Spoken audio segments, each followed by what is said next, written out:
guys, my name is Baran. This is the iPhone 16. I've had it for 6 months now, and it's time to review this phone.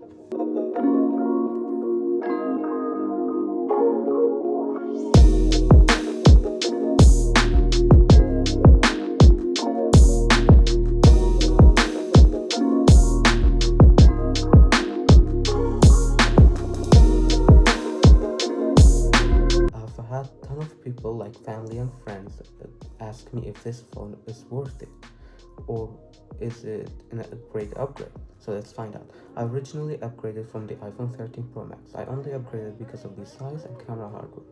Before we start the video, I want to put a disclaimer that this video will be in a specific order. That way you can easily skip to the section you want to watch. So let's get on to the display.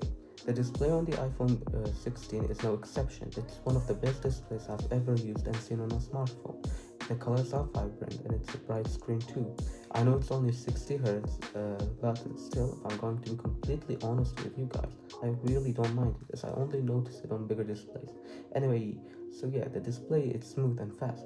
The display makes it up in other ways too, like the rich, vibrant colors, high contrast, and great viewing angles. And that outdoor 2000 nits feature makes the display incredibly bright and viewable under harsh sunlight, and it's also brighter than my 13 Pro Max, which is a nice upgrade for me. Complementing the display is the speakers of this phone. The speakers found in the iPhone 16 are extremely high, have a nice bass to it, and sounds better than my iPhone 13 Pro Max. The design of the iPhone 16. The design of the iPhone 16 still has flat frames, although the edges are a bit rounder, giving that contour feeling, making it easier to hold in your hand for a long period of time. The rounder edges aren't technically new, as they were added to the iPhone 15 series, but yeah, it's a lot easier to hold the phone without having those sharp edges stick into your palm. The matte glass back also makes it easier to hold, and yes, my previous phone also had a matte back. But it's a new feature for the base model, as they only started giving the base model iPhones matte glass back starting from the 15. The camera layout is also different. Instead of being diagonal, it is now vertical, and I welcome that change, as it makes the phone more recognizable outside if you care about that at all. Talk about the dynamic island. The iPhone 16 also features a dynamic island. We finally move away from that hideous notch from previous phone. It also adds a bunch of cool features and abilities, like a live music player, timer. It's also great to check your Uber, food order, and many more. You can also add Pixel Pals if you want to have a pet in your dynamic island, but I do think that the dynamic island is better than the notch we used to have in terms of design and functionality, although the dynamic island is nothing new to the iPhone 16 series, as the base 15 series also had a dynamic island, although the feature debuted on the iPhone 14 Pro series. Later on, they gave that feature to the base 15, and then they continued with that trend towards the 16. Performance on the iPhone 16 has been phenomenal. As we all know, the iPhone 16 comes with the A18 chip, which is an improvement from the A15 that was found in my iPhone 13 Pro Max. It's also more efficient than the A15. The A18 also houses 8 gigs of RAM, which is an upgrade from the 6 gigs of RAM I had on my iPhone 13 Pro Max, which enables features like Apple Intelligence, but we won't talk about Apple Intelligence as it's useless for me to say the least. But the A18 is a powerful chip. I haven't noticed any slowdowns or lags, and it does everything smoothly and fast. Whether it being photo editing, video editing, recording, or scrolling through social media, or just playing games. The battery on the iPhone 16 is a 3561 mAh battery, which gets you through the day easily, whether it being a heavy usage or light usage. For me, it lasts about 7 hours through heavy usage, and around 9.5 or 10 hours through light usage. The phone also charges very fast through USB-C.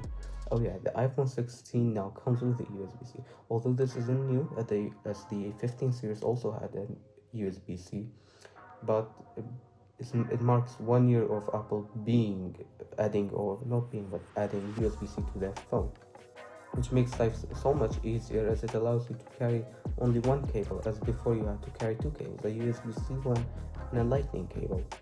So yeah, we have to thank the EU for forcing Apple to adopt USB-C.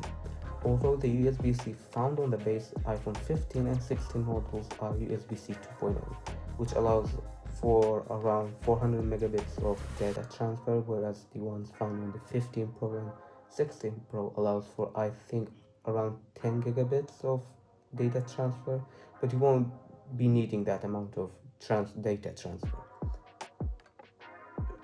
It also has Qi 2 MagSafe, which basically means faster wireless charging through MagSafe. It allows up to 25 watts of wireless charging through Apple approved MagSafe chargers. But yeah, the battery on this one is superb. Here's a screenshot of my screen time.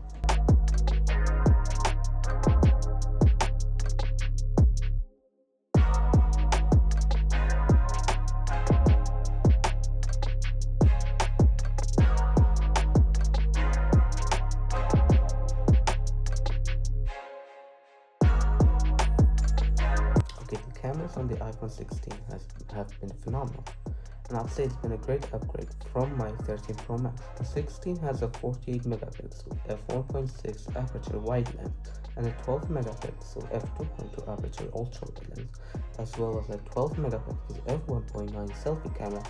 The wide angle lens is the best in terms of performance, which is obvious. It also allows a 2 times lossless zoom, which can come in handy from time to time.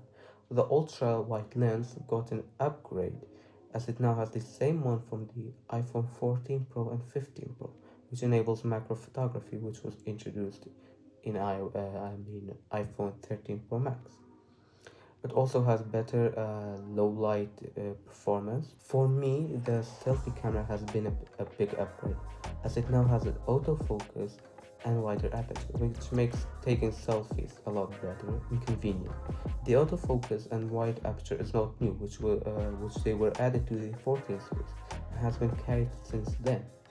But I like to see Apple bump up the megapixels from 12 to 20 or 24 if that's possible, because I think that 12 is becoming outdated in terms of low light selfie photography. So yeah, but the cameras on the iPhone 16s are really good, and I'd say it's more than enough for about 90% of users looking to buy this phone. It also has 4K 60 video capabilities, as well as Dolby Vision HDR and 4K 30 cinematic mode, which I'm recording this video on right now.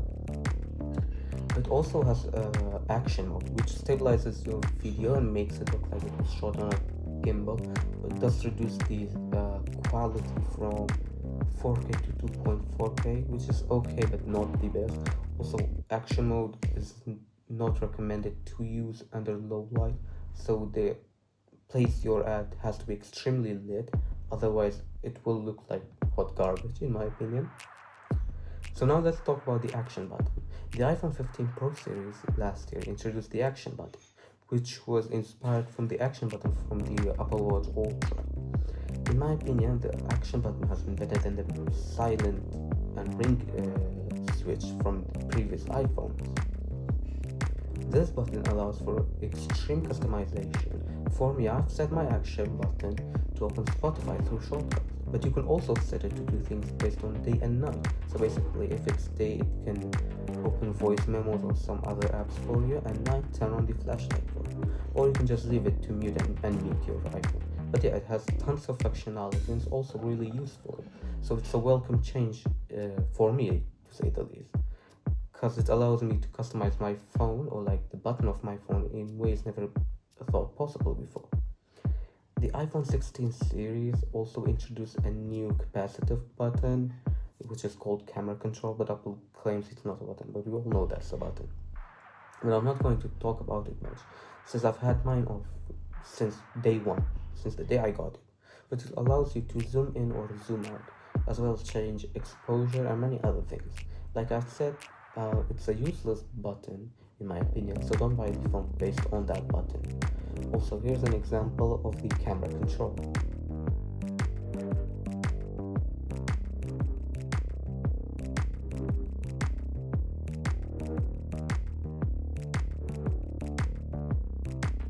Let's jump to the conclusion, whether the phone is worth it or not. The iPhone 16 is worth it. only if you are coming from an iPhone 13 or older. For those who own iPhone 14 or 15, stick to it and wait for the future to see which iPhone will be better for you.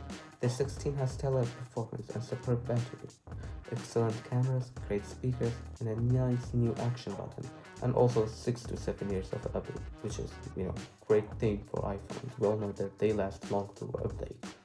So yeah, the phone is worth it in my opinion, as it's a stellar phone with many nice capabilities. So that's it for this video. Thank you so much for watching and sticking this long. If you have enjoyed this video, then liking and subscribing would be highly appreciated. Also hit that bell icon so you won't miss future videos. Have a great day.